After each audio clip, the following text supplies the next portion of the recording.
মন্ত্রিপরিষদ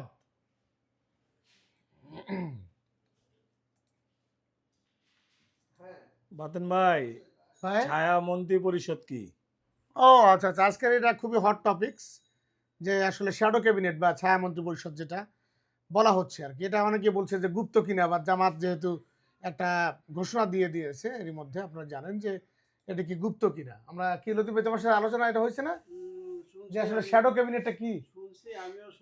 আচ্ছা, আমি একটু তাহলে সহজ করে দিই বিষয়টা।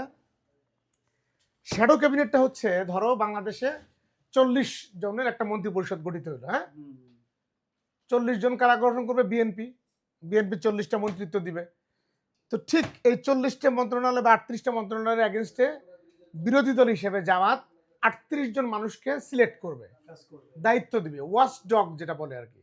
এবং শুধু ওয়াচ ডগই না, এই ওয়াচ ডগের কাজ হবে ধরেন আপনার মন্ত্রী পরিষদের ধরেন স্বরাষ্ট্র মন্ত্রণালয় কিংবা পররাষ্ট্র মন্ত্রণালয়। পররাষ্ট্র মন্ত্রণালয়ে জামাতেরও একজন ওয়াচ ডগ থাকবে, যিনি এই মন্ত্রীর বিভিন্ন ভুল, বিভিন্ন অ্যাসেসমেন্ট, বিভিন্ন পরিকল্পনা, কার্যকলাপগুলো ফলো করবে, বিভিন্ন নানাবিধ কার্যকলাপ ফলো করবে। এবং উনি নিজেও কিছু প্ল্যান তৈরি করবে, যেহেতু বাংলাদেশকে সবাই ভালোবাসে, মিলেমিশে এই দেশটা আগায় নিতে হবে, তাই না? আবারও সেই বটমলেস বাস্কেটের মতো বাংলাদেশের অবস্থা।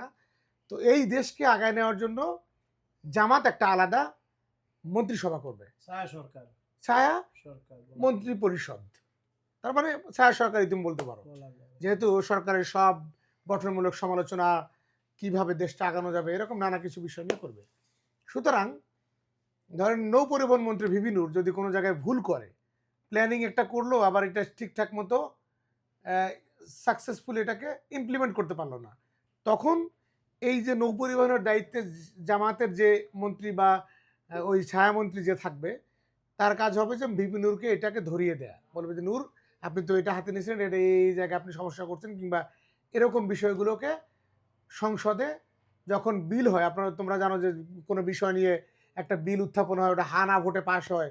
আবার এখন যেহেতু উচ্চকক্ষ আছে, উচ্চকক্ষে আবার এটা পাশ সম্মতি লাগবে, যে এটা ঠিকঠাক পাশ হয়েছে কিনা, বা এটার আসলে আপনারা সম্মত কিনা, সেখান থেকে একটা হানার বিষয় থাকবে। ওকে, সুতরাং এই যে ভিপি নূর কিংবা আমি যদি ধরি XYZ যে কেউ মন্ত্রী হিসেবে যারা শপথ নেবেন, তাদের পেছনে একটা করে কি ছায়া সরকার, ছায়া মন্ত্রী থাকবে, মানে একটা করে ভূত থাকবে সবসময়। এটাকে গুপ্ত বলো, ছায়া বলো, এটাকে ভূত বলো, যাই বলো না কেন, একটা ভয় কাজ করবে সবসময় যে আমি যা করতেছি এটা ঠিকঠাক করতে পারতেছি কিনা।